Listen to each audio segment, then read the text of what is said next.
सांसद महोदय जरा बताएं, ये विपक्ष कह रहा है कि आप लोग देश में आग लगा रहे हैं, देश को बांट रहे हैं, हिंदू मुसलमान कर रहे हैं, पत्थरबाजी आपके राज्यों में हो रही है, आप हिंसा को रोक नहीं पाते हैं, फिर मुस्लिमों को टारगेट करते हैं। जवाब दीजिए। देखिए, हम हिंदू मुसलमान कर रहे हैं। ये जो बोल रहे थे जनाब ओवैसी साहब, ये जाकर सबसे पहले क्या बोले थे यूपी में? आपने जनाब गिरिराज सिंह को सुना कि नहीं? नहीं, हम बता रहे हैं उन्होंने क्या बोला था। इनकी पार्टी का नाम है मजलिसे इत्तिहादुल मुसलमीन, यानी मुसलमानों की एकता के लिए समर्पित पार्टी, और वह सेकुलरिज्म के लिए समर्पित है। यदि देश का प्रधानमंत्री कहता था मुस्लिम should have first right over the national resources of India, वो सेकुलरिज्म को समर्पित है। यदि जिस जमाने में कश्मीर में मस्जिदों से भीड़ निकलती थी, अभी हमारे दौर की बात है 2019 से पहले, जुमे की नमाज के बाद, और जाके किसी भी इंस्पेक्टर अयूब पंडित जैसे व्यक्ति को कत्ल कर देती थी, वो सेकुलरिज्म का सुंदर संगीत था। अब दक्षिण का बताता हूं, तमिलनाडु जिले का, तमिलनाडु स्टेट का पेरम्बूर जिला, उसमें कोलतार गांव 70% आबादी मुस्लिमों की हो गई, तो उन्होंने कहा मंदिर में पूजा बंद कर दीजिए, घंटा बंद कर दीजिए, हमारी धार्मिक भावना आहत होती है। कोई सेकुलरिज्म का सूरमा उत्तर से दक्षिण तक बोला हो तो बोलिए, बल्कि तमिलनाडु की सरकार ने मान लिया। फिर मद्रास हाई कोर्ट बीच में आया, उसने कहा यह कोई आधार नहीं बनता कि 70% हो गए इसलिए। अब ये बताइए, ये आग दिखाई नहीं पड़ती थी, और जब आग इस सीमा तक हो, जो बात मैं बोल रहा हूं पहले भी बोल चुका हूं, 2014 से पहले भारत आंशिक रूप से मुस्लिम राष्ट्र था। चूंकि अगर ऐसा नहीं है तो मैं चैलेंज करके पूछ रहा हूं, एक नॉन मुस्लिम स्टेट बताइए जहां शरिया के प्रावधान को कॉन्स्टिट्यूशनल सैंक्टिटी प्राप्त हो। जो शाबानो केस में अगर शरिया के खिलाफ गया सुप्रीम कोर्ट, तो संविधान में संशोधन करके पलट दिया गया। हलाला हो, महरम हो, ट्रिपल तलाक हो, ये सब के सब संवैधानिक दर्जा प्राप्त थे। अगर किसी को आपत्ति, को सेक्युलर देश बता दीजिए जिसमें ये सब चीजों को संवैधानिक दर्जा प्राप्त। अब बताइए आग कहां पे थी? लेकिन ये जो गिरिराज जी कह रहे थे उस पर आपने कुछ नहीं कहा। अगर अल्लाह को स्पीकर की जरूरत नहीं है तो हनुमान जी को चालीसा सुनने के लिए स्पीकर की जरूरत है। आप एक बार देखिए, अब आप जैसे हनुमान चालीसा में कहते हैं जय हनुमान ज्ञान गुण सागर, हनुमान जी की स्तुति करते हैं।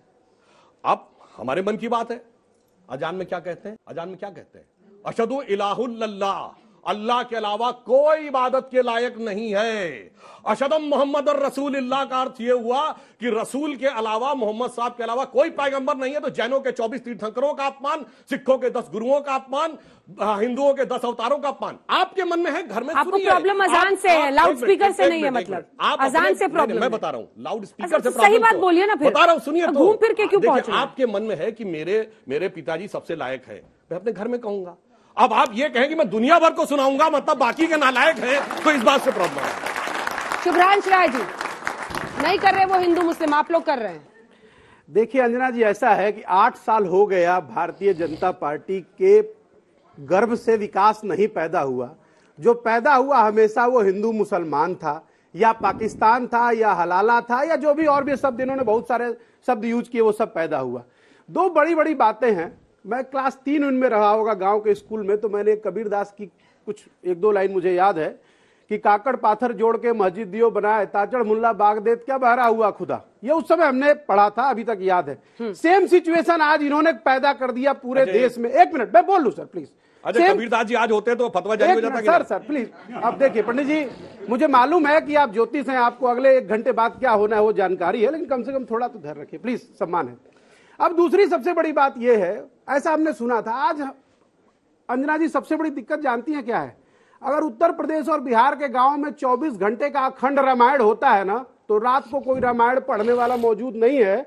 और आज ये कह रहे हैं कि उस लाउड स्पीकर को आप लगाइए, करिए ना भाई, अगर हिम्मत है तो पढ़कर सुनाइए, कर सुनाइए, अपनी जिंदगी में इंप्लीमेंट करके दिखाइए। आप तो बहुत बार बनारस गई हैं, बनारस का संकट मोचन मंदिर। Sir please mister Bansal, please mister Bansal, अपनी बारी आप करिए, पढ़िए, अब बचाइए। लेकिन सवाल ये पैदा होता है कि कल परसों से टीवी पे दिख रहा है, मोबाइल पे दिख रहा है, बहुत सारे लोग गले में लपेट के कुछ आ गए, पढ़ रहे हैं, इनको पढ़ना ही नहीं आ रहा कि हनुमान चालीसा पढ़ रहे हैं कि सुंदरकांड का पाठ पढ़ रहे हैं। अरे धर्म की ऐसी हानि मत करिए, एक बात। दूसरी, आपने बिल्कुल सही कहा सर, 8 साल हो गए, अब क्या आपको 80 साल चाहिए 1947 में ले जाने के लिए?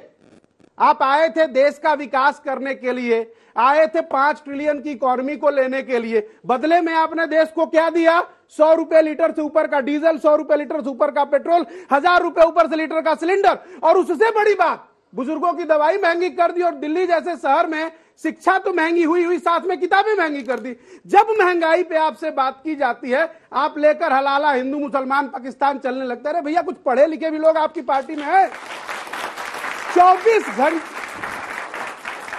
24 घंटे घिसा पिटा टेप चला रहे हैं। अरे इससे आगे बढ़िए। एक तरफ प्रधानमंत्री गरीबों को, अल्पसंख्यकों को, उनकी बेटियों को स्कॉलरशिप भी देते हैं और उनके लिए प्रधानमंत्री आवास योजना में घर भी बनाते हैं। दूसरी तरफ कानून को ठेंगा दिखा के आपके मंत्री, आपके मुख्यमंत्री और आपके अधिकारी उसी प्रधानमंत्री आवास के घरों को तोड़ देते हैं। यह बताइए कि प्रधानमंत्री जी ने बनाया था वो गलत था, या जो आप कर रहे हो कानून को हाथ